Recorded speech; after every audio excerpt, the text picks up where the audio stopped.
Jake Morrison stared at the screen in front of him, not quite believing what he was seeing. The numbers made no sense. They had been trying to understand how the alien jump gates worked for 3 years now, ever since Earth had first made contact with the galaxy. Every test had failed. Every theory had led nowhere. But this time, something different had happened. "Ben, come look at this," Jake called to his friend across the laboratory. The research station floated high above Earth, a small facility dedicated to one impossible goal: figuring out how humanity could travel faster than light. Ben Parker walked over, wiping grease from his hands. He had been working on the test equipment all morning. "What's wrong now?" 30. "Nothing's wrong. That's the problem." Jake pointed at the data streaming across his monitor. "The probe we sent out 3 hours ago? It just came back." Ben frowned. "So? We've sent dozens of probes out. They all come back eventually. This one went to Alpha Centauri." The wrench in Ben's hand clattered to the floor. Alpha Centauri was 4 light-years away. Even with conventional engines running at maximum, the trip should have taken decades. "That's impossible." "There. The probe's computer log says it was only gone for 6 minutes. The 2 scientists stood in silence, staring at the screen. Somewhere in their failed attempts to copy alien technology, they had stumbled onto something completely different. Something that worked better than anything the galaxy had ever seen. Commander Lisa Grant entered the lab an hour later to find both men surrounded by papers and talking rapidly. She had been assigned to watch over the FTL project by Earth's military, making sure the scientists didn't accidentally blow up the station or start an intergalactic incident. "Please tell me you haven't broken anything expensive," she said. Jake looked up, his eyes bright with excitement. "We did it. We actually did it." "Did what?" "Faster than light travel. Real FTL, not the jump gate system the aliens use." Lisa felt her stomach drop. The jump gates were the foundation of galactic civilization. Ancient technology that allowed ships to travel between fixed points in space, jumping from one gate to another across the stars. The aliens had built their entire society around them. And humanity had been begging for access to those gates for 15 years. Ever since Earth had picked up the first alien transmissions. The Galactic Council kept saying no. Humanity was too young, too primitive, too dangerous. Maybe in another century, they would reconsider. Until then, Earth was confined to its own solar system, watching the rest of the galaxy from a distance. "Show me," Lisa said. They ran the test again. This time, with a larger probe equipped with cameras. Jake programmed coordinates for a point 50 light-years away, near a star system that showed up on alien star charts. Ben checked the equipment 3 times. Lisa watched the countdown timer. The probe vanished in a flash of twisted space. The laboratory fell silent. 4 minutes passed. Then 8. Then 12. "Maybe it didn't work this time," Ben said quietly. The probe reappeared in a burst of energy at minute 14. The cameras showed images of an alien space station, exactly where it was supposed to be, according to the charts. Velcron military ships moved in the distance. A massive jump gate hung in orbit around a purple gas giant. Lisa grabbed her radio. "Get me Ambassador Sullivan. Now." Kate Sullivan had been Earth's voice to the galaxy for 5 years. She had sat through countless council meetings, listening to aliens tell her that humanity wasn't ready to join galactic civilization. She had smiled politely while they denied every request, every petition, every attempt at cooperation. She was very tired of being told no. "You're absolutely certain?" she asked Jake over the video link. "We've run the test 4 times now. It works every time. Our FTL system doesn't use gates at all. Ships can jump directly from point to point, anywhere in the galaxy." Kate leaned back in her chair at Earth's embassy station. "Do you understand what this means? The entire galactic economy is built on gate access. The big empires control the gates. They control trade, travel, everything. If we can bypass the gates entirely, we change everything." Lisa finished. "We also paint a target on Earth's back," Kate said. The Velcron Empire has the biggest fleet in the galaxy. They control most of the major jump gates. If they think we're a threat to their power. So what do we do? Jake asked. Kate thought for a long moment. We keep this quiet. Build more ships. Test the technology thoroughly. And we figure out how to reveal this without starting a war. Over the next 6 months, Earth's government moved in secret. Construction began on humanity's first true starship, designed around the new FTL drive. The best astronauts trained for a mission they couldn't talk about. Engineers worked around the clock to build something that had never existed before. Jake refined the calculations, making the jumps more accurate and efficient. Ben built the prototype engines, each one better than the last. Lisa coordinated security, making sure no alien spies discovered what Earth was doing. And Kate prepared for the moment when humanity would stop asking permission and start making demands. The ship was named the Pioneer, and it represented everything humanity had built toward since reaching for the stars. It wasn't large or powerful by galactic standards, but it could do something no other ship in the galaxy could do. It could go anywhere, anytime, without asking permission from anyone. Captain Ryan Matthews stood on the bridge of the Pioneer, looking at his crew. Amy Chen sat at navigation, her fingers flying over the controls. Eric Wade stood at the security station, watching scanners for any sign of detection. Nicole Harper reviewed first contact protocols, just in case they encountered anyone unexpected. And Jake Morrison monitored the FTL drive, making final adjustments before their first real voyage. All systems ready, Amy reported. Ryan took a deep breath. Then, let's see what we've built. Navigation. Set course for the Velcron border. Let's go see what we're up against. The Pioneer's engines hummed to life. Space twisted around the ship's hull, bending reality in ways that shouldn't be possible. And in a flash of light that no one saw, Earth's first FTL ship vanished from the solar system. The galaxy was about to change forever. It just didn't know it yet. The jump felt like falling and flying at the same time. One moment, the Pioneer was leaving Earth's orbit, and the next moment, they were 200 light-years away, hanging in the darkness between stars. Ryan Matthews had flown every type of spacecraft humanity had ever built, but nothing had prepared him for this. Jump complete, Amy Chen reported from navigation.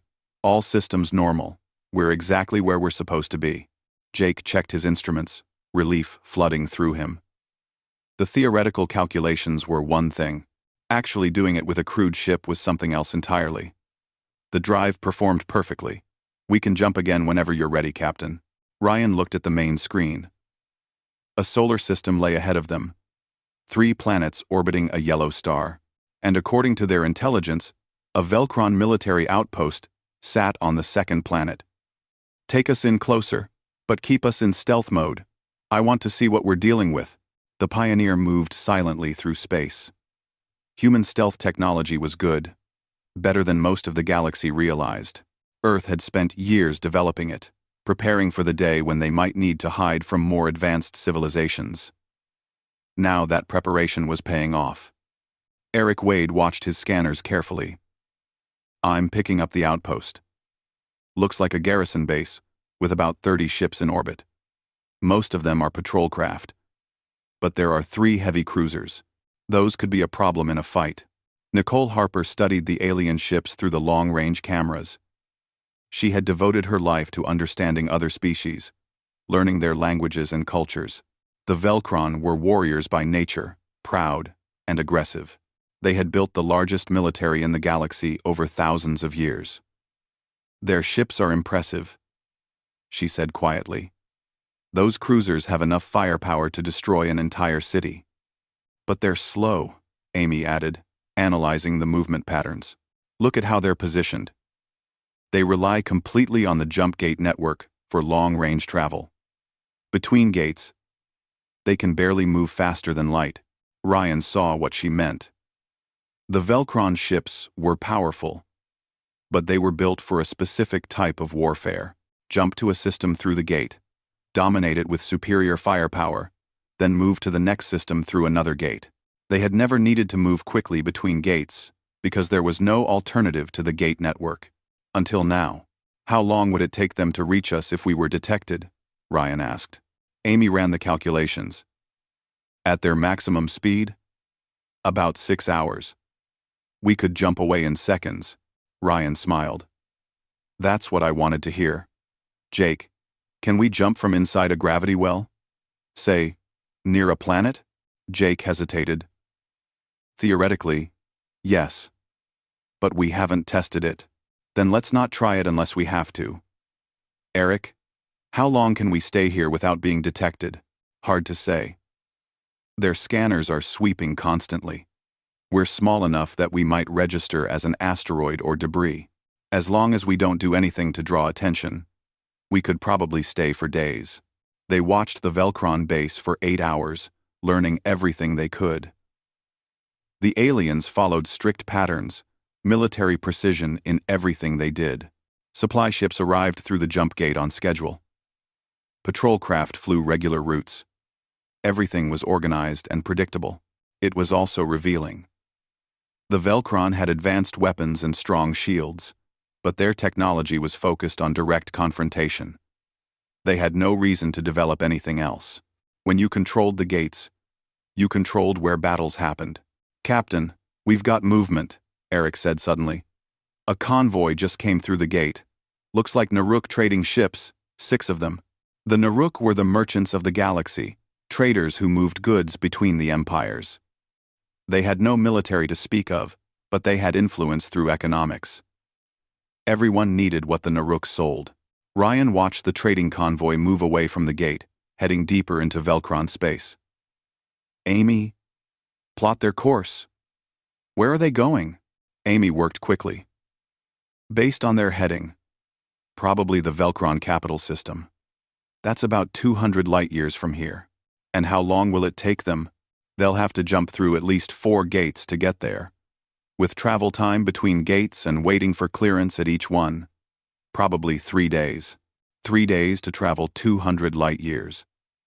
The Pioneer could make that same trip in one jump that took minutes. Ryan looked at his crew and saw the same realization on their faces.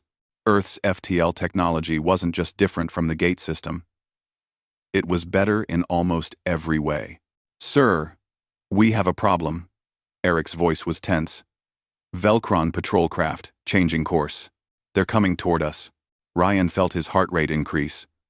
Did they detect us? I don't think so. Looks like a routine patrol. But they'll pass within scanning range in about 10 minutes. Jake, can we jump from here? Yes, but the energy signature might give away our position right before we leave. Better than getting caught. Prepare to jump back to Earth on my command. The minutes crawled by. The Pioneer hung motionless in space while the Velcron patrol craft grew closer. Ryan watched the distance counter tick down. 5 minutes. 4. 3. They're going active with their scanners, Eric warned. If they sweep in our direction, they'll see us. Jump. Now. Jake activated the drive. Space twisted violently around them, and the Velcron outpost vanished. The familiar curve of Earth appeared on the main screen, the blue and white marble that meant home and safety. We made it, Amy said, letting out a breath she had been holding. They had been gone for less than a day, but they had learned everything they needed to know. Earth's technology gave them an advantage that no amount of weapons or ships could match. They could go anywhere instantly. The great empires of the galaxy were built on controlling the gates, on dictating where ships could and couldn't go. Earth didn't need the gates at all. Admiral Greg Stone reviewed their report in his office at Earth's military headquarters. He was an old soldier who had seen humanity through difficult times before. The alien contact had been both a blessing and a curse.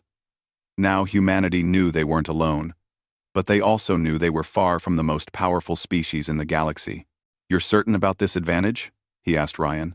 Absolutely. Their ships are more powerful, but they're trapped by the gate network.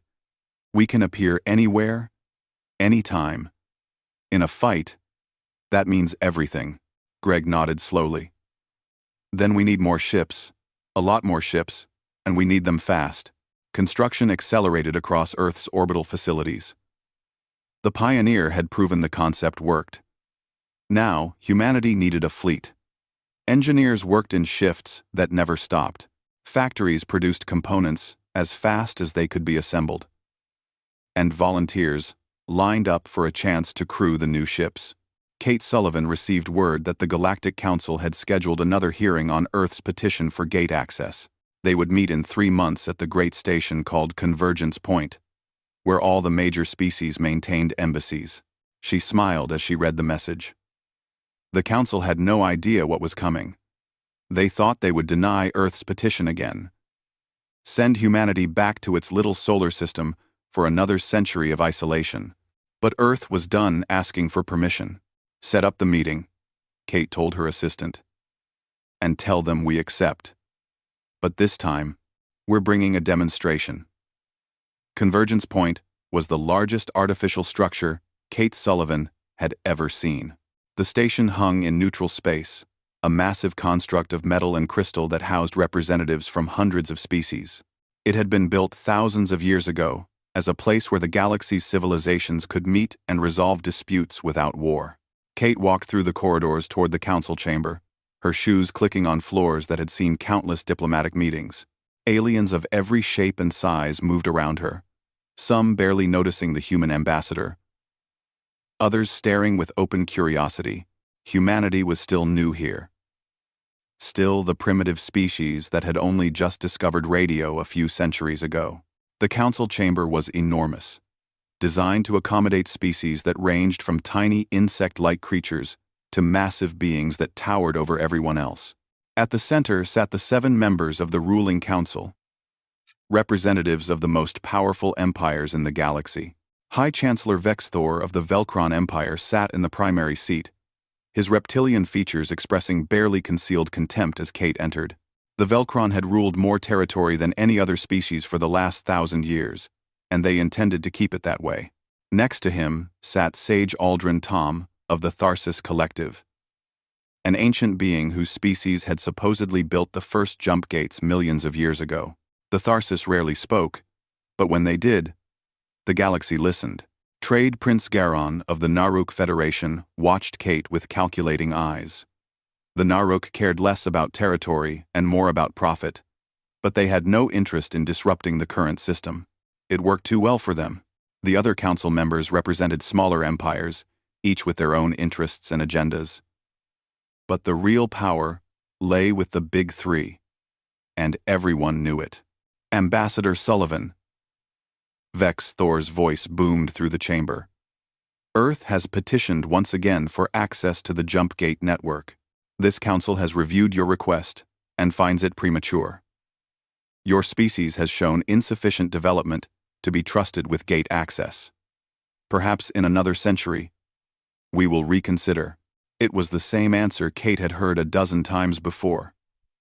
The same dismissive tone. The same assumption that humanity would simply accept their decision and go away quietly. Thank you for your consideration, High Chancellor, Kate said calmly. However, I must inform the Council that Earth is withdrawing its petition. Silence fell across the chamber. Vex Thor's eyes narrowed. Withdrawing? Has Earth finally accepted its place? Not exactly. Kate pulled up a holographic display. Earth has withdrawn its petition because we no longer require access to the gate network. We have developed our own method of faster-than-light travel. Laughter echoed through the chamber. Several council members shook their heads in disbelief. Vex Thor's expression was one of amused contempt. Impossible. The jump gates are the only method of FTL travel. This technology has existed for millions of years.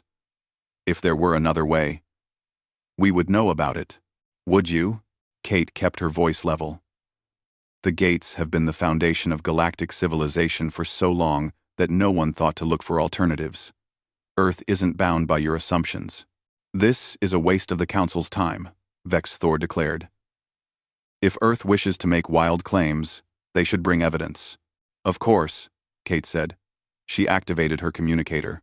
Captain Matthews, you're cleared for the demonstration. 280 light-years away. Ryan Matthews sat on the bridge of the Pioneer. They had been waiting in Earth's orbit for this moment. You heard the ambassador. Take us in. No. No. No. The Pioneer vanished from Earth's space.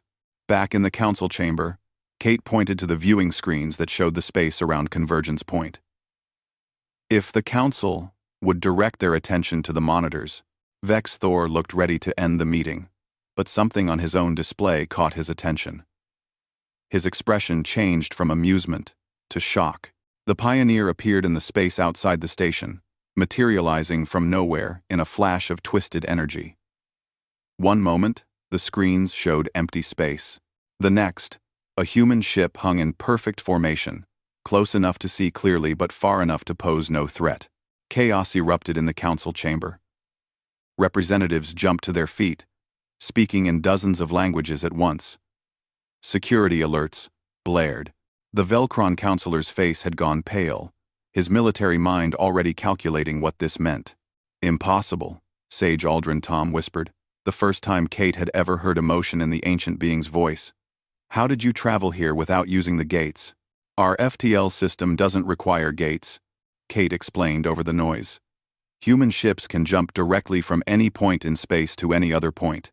No fixed routes, no waiting for gate clearance, no limitations. Vex Thor slammed his hand on the table, the sound cutting through the chaos. This is some kind of trick. You must have used the gate network without our knowledge. The nearest gate to Earth is 3 weeks away by conventional travel, Kate said. The Pioneer jumped directly from Earth to this station in approximately 8 minutes. I can provide sensor logs showing our departure time if you'd like. Stolen technology, another council member accused. Humanity must have stolen this from someone. From whom? Kate asked calmly. According to the council, this technology doesn't exist. You can't steal something that no one has. Trade Prince Garon was the first to understand the full implications. His voice was quiet, but everyone heard him. If human ships can travel without gates, they don't need us. They don't need anyone. The entire galactic economy, the entire power structure, it all depends on controlling gate access. Exactly, Kate said. Earth is willing to share this technology with our friends. We believe in cooperation and mutual benefit. But we will not be dictated to. We will not spend another century sitting in our solar system because you deem us unworthy. Vex Thor rose to his full height, his military instincts taking over. The Velcron Empire demands that Earth surrender this technology immediately. Such power cannot be trusted to a single species. And yet you've trusted yourselves with control of the gate network for 1,000 years, Kate replied. Earth will not surrender anything. We will, however, consider partnerships with species who treat us as equals. This is a declaration of war, Vex Thor growled. No, Kate said firmly. This is a declaration of independence. Earth will defend itself if attacked, but we have no interest in conquest. We simply refuse to be confined any longer. Admiral Greg Stone's face appeared on the main display, transmitted from Earth. Behind him, through the windows of his command center, dozens of human ships could be seen, not just the Pioneer anymore, but a full fleet. The High Chancellor should understand that Earth has prepared for all possibilities. We prefer peace, but we're ready for war if necessary. The council chamber fell silent. Every species present was doing the same calculation. Humanity had gone from being irrelevant to being one of the most dangerous powers in the galaxy in less than a day. Any ship with this FTL technology could appear anywhere without warning. No defense could stop an enemy that could teleport. The Velcron Empire's military dominance was built on controlling the choke points, the gates. If ships didn't need gates, the Velcron had no way to control movement through their territory. This council is adjourned, Sage Aldrin Tom announced, overriding Vex Thor's authority for the first time in living memory. We must consider these developments carefully. Ruffled. Take C. We must consider. As the chamber emptied, Kate allowed herself a small smile. Earth had changed the galaxy in less than an hour. Now they just had to survive the consequences. 3 weeks after the demonstration at Convergence Point, Admiral Greg Stone stood in Earth's command center watching the enemy fleet approach.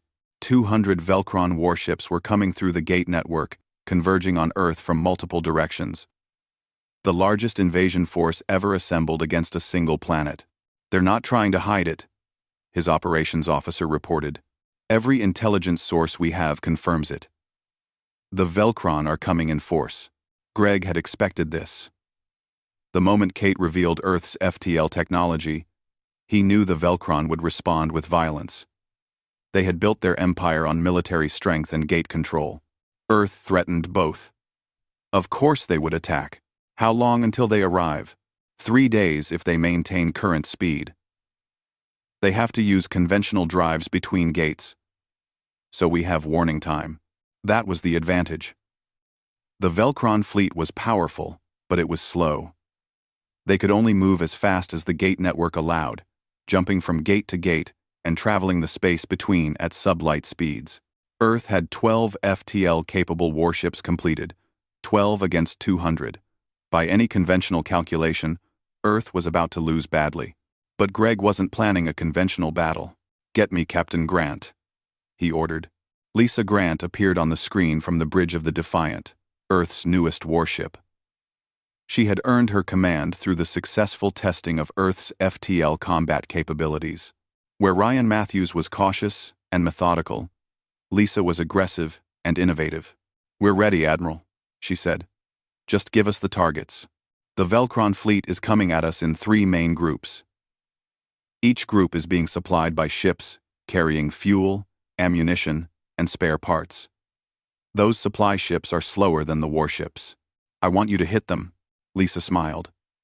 "With pleasure, sir." The Defiant and 3 other Earth ships vanished from their positions around Earth. They jumped to coordinates deep in Velcron space, appearing behind enemy lines where the supply ships were traveling undefended. The Velcron had never needed to guard their supply lines before. The gate network meant that territory between gates was essentially safe, controlled space. No enemy could reach it without going through the gates first. Earth ships could reach it whenever they wanted. Lisa's fleet appeared around the first supply convoy without warning. The Velcron ships barely had time to react before Earth's weapons disabled their engines. The human ships didn't destroy them, just left them drifting and helpless. Then they jumped away before any defenders could arrive. They hit 3 more supply convoys in the next hour, crippling the Velcron logistics network. By the time the main invasion fleet realized what was happening, they had lost half their supplies and had no way to replace them quickly. In Earth's orbit, Lieutenant Kyle Brooks sat in his fighter cockpit, going through final checks. He was 24 years old and had been flying since he was 16, when Earth had put out the call for fighter pilots to crew the new FTL-capable craft. Kyle had been first in line. "All fighters, this is flight control," the radio crackled. "The Velcron forward element is 3 hours out. You're cleared for the attack run."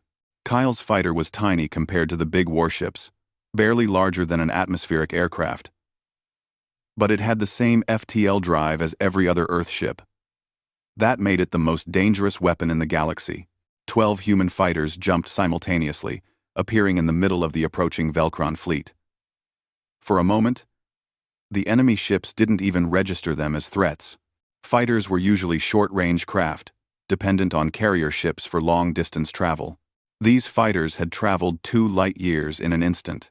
Kyle locked onto a Velcron cruiser and fired, his weapons aimed at the ship's sensor arrays. The goal wasn't to destroy the enemy ships, but to blind them. Before the Velcron could return fire, all 12 fighters jumped away, reappearing in a different part of the fleet. Attack and disappear. Strike and vanish. The Velcron had no counter for it. Their powerful weapons couldn't hit targets that teleported away before they could shoot. "They're breaking formation," Kyle reported as he jumped again. "The whole fleet is confused." Admiral Stone watched the battle unfold from Earth. The Velcron were trying to adapt. But their tactics were built on completely different assumptions. They had trained for battles where fleets met head-on, trading fire until one side broke. They had no experience fighting an enemy that refused to stand still. "Sir, the Velcron are requesting communication," his officer reported. "Put them through." High Chancellor Vexus Thor appeared on screen, his expression a mixture of rage and disbelief. Behind him, alarms blared on his command ship.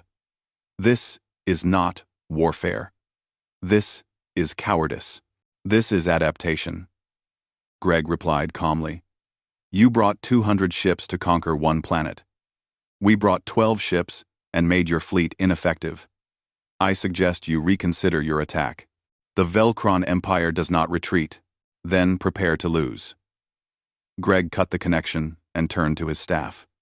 "Execute Phase 2. All ships. Jump to the Velcron home system." The 12 Earth warships vanished from defensive positions around Earth. They reappeared in orbit around the Velcron homeworld, appearing in formation directly above the capital city. On the Velcron throne world, billions of aliens looked up at the sky to see human ships hanging there like a sword of judgment.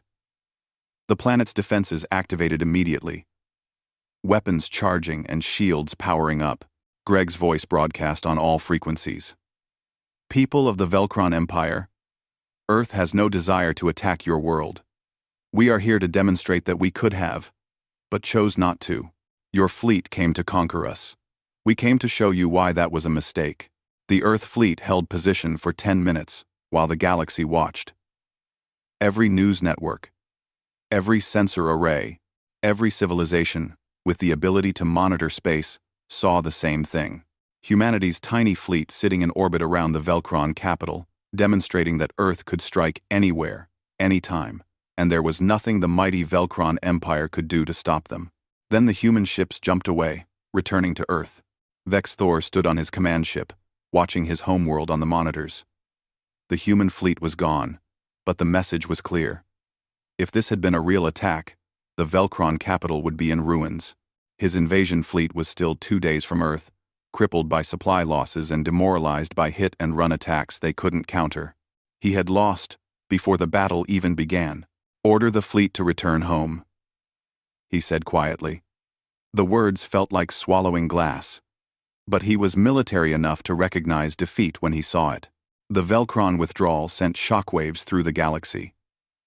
The species that had dominated galactic politics for 1,000 years had been humiliated by a civilization that had barely left its solar system a generation ago. In a quiet conference room on Convergence Point, Trade Prince Garon of the Naruk Federation sent a carefully worded message to Earth's embassy. He wanted to discuss a possible trade agreement. Specifically, he wanted to talk about Earth's FTL technology and what the Naruk could offer in exchange for access to it. Kate Sullivan read the message and smiled. The Naruk had built their entire economy on controlling trade through the Gate network. Now, they saw which way the future was flowing and wanted to be part of it. Other messages began arriving. Small species that had been under Velcron domination for centuries, seeing a chance for independence.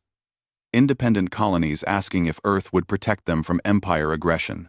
Scientists requesting permission to study the human FTL drive. The galaxy was changing, and Earth stood at the center of that change. 6 months after the Velcron withdrawal, Jake Morrison stood in a laboratory on Convergence Point that humanity could never have imagined a year ago. He was working alongside scientists from a dozen different species, all focused on understanding how Earth's FTL technology actually worked.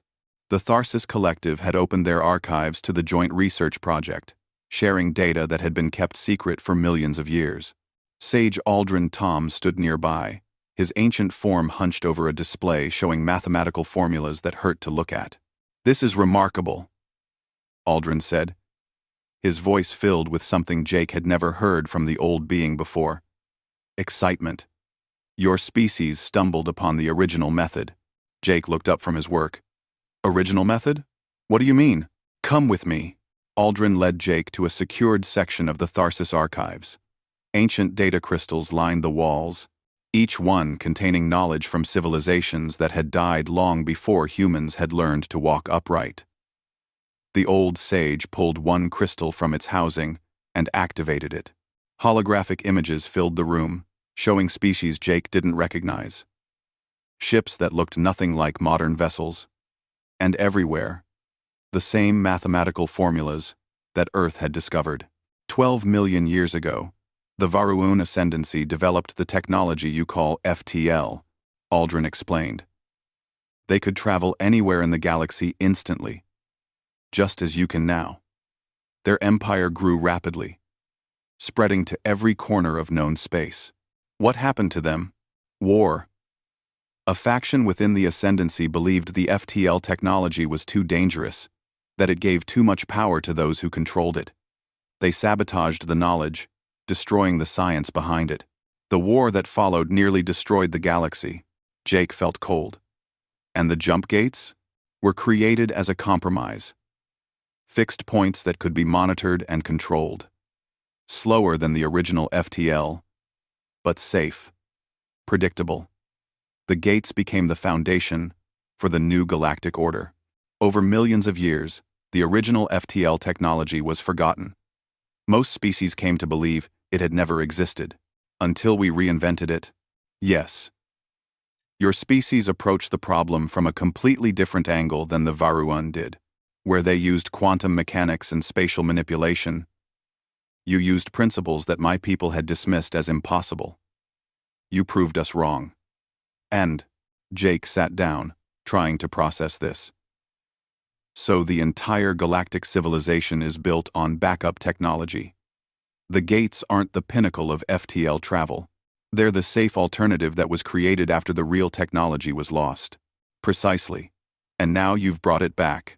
President Julia Foster stood in Earth's newly expanded embassy on Convergence Point, looking out at the crowds of aliens waiting for meetings. 6 months ago, no one had cared about the human ambassador. Now everyone wanted an audience with Earth's president. Kate Sullivan entered the room, carrying a stack of data pads. We have 42 formal requests for technology sharing agreements. Another 18 species asking for defensive alliances.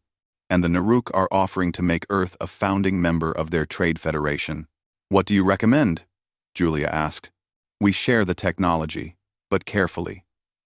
We teach other species how to build their own FTL drives, but we don't just hand them the complete blueprints. They have to demonstrate they'll use it responsibly. That sounds a lot like what the Galactic Council did to us. Kate smiled slightly. The difference is we're not making them wait a century. We're working with them, not dictating to them. But yes, we learned something from how they treated us. Power without responsibility is dangerous. The door opened, and Trade Prince Garon entered, his Naruk features arranged in an expression that humans had learned meant friendly greeting. President Foster, Ambassador Sullivan, thank you for seeing me. Trade Prince. I understand you have a proposal. Indeed. The Naruk Federation wishes to form a new galactic coalition with Earth as a founding partner. Not a government, but an alliance based on free trade and mutual defense. Species that join agree to share technology and protect each other from aggression. And abandon the old council system? The old council system is dying, Garon said bluntly. The Velcron Empire is fragmenting. Their control of the gates no longer matters when ships can bypass the gates entirely. Smaller species are declaring independence. The galaxy is changing whether we want it to or not. The question is, what will replace the old order? Julia looked at Kate, who nodded slightly. We're interested. But Earth won't be part of any empire, new or old. We wouldn't dream of it. Earth has proven you don't need to conquer territory to be powerful. You need better ideas. Ryan Matthews piloted his ship through a nebula that no human had ever seen before. The exploration vessel he commanded was part of Earth's new mission, mapping the galaxy beyond the known gate network. Amy Chen called out from navigation. Captain, I'm picking up artificial structures ahead. Looks like an old station, but not any design I recognize. Move us in carefully. The station was ancient, drifting through space like a ghost. But its design was sophisticated. built with technology that made even modern ships look primitive. Ryan studied the exterior and felt a chill run down his spine. "This is Varuun," he said quietly. "This is from the species that had FTL before the gates.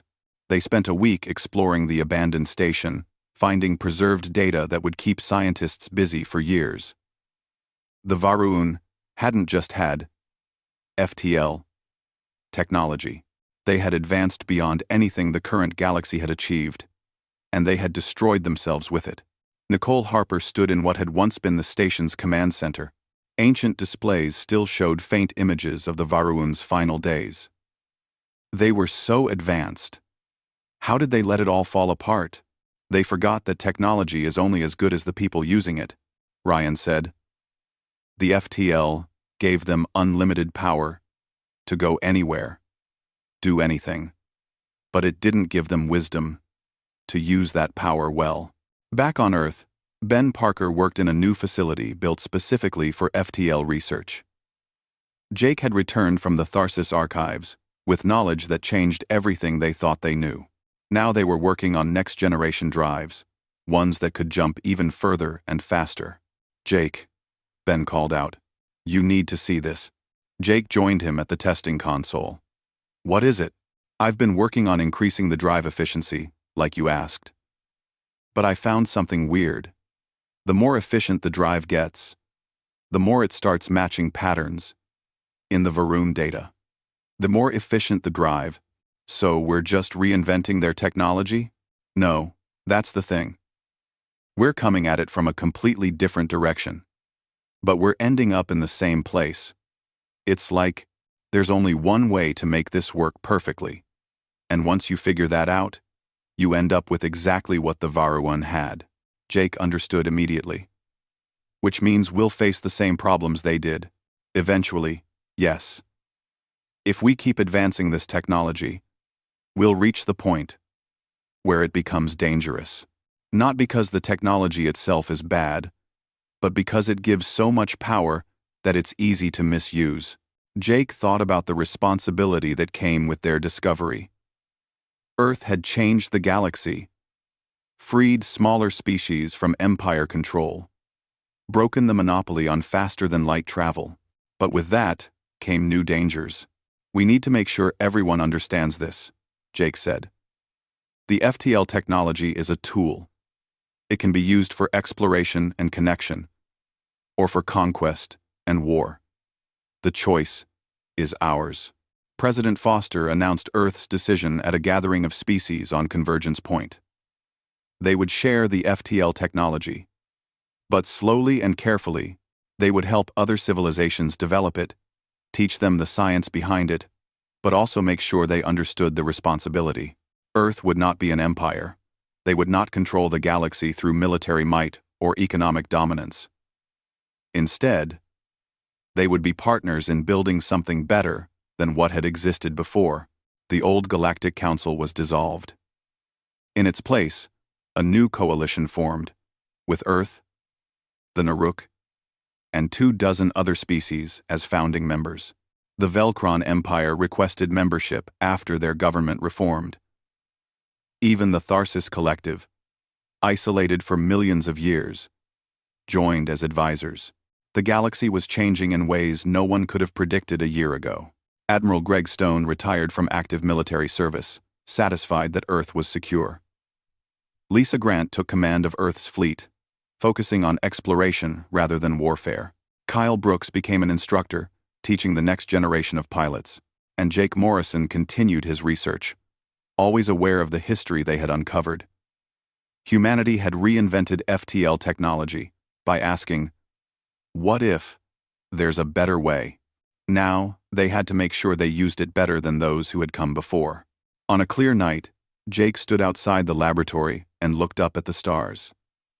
Ships were jumping across the galaxy. Free from the constraints of the old gate network, hundreds of species were building their own FTL drives, learning from Earth's example. The galaxy had changed because humanity refused to accept limitations. They had been told no, told they weren't ready, told to wait. Instead of waiting, they had found their own path. Ben joined him, looking at the same stars. Do you think we did the right thing? I think we gave the galaxy a chance to be better, Jake said. What they do with it is up to them. But at least now, they have the choice. Above them, another ship jumped into the void, heading toward stars that had been unreachable just a year ago. The galaxy stretched out before humanity, and every species brave enough to reach for it. The age of gates and empires was ending. The age of exploration and possibility was beginning, and Earth stood at the center of it all. Not as conquerors, but as the species that had asked one simple question. What if there's a better way? The answer had changed everything.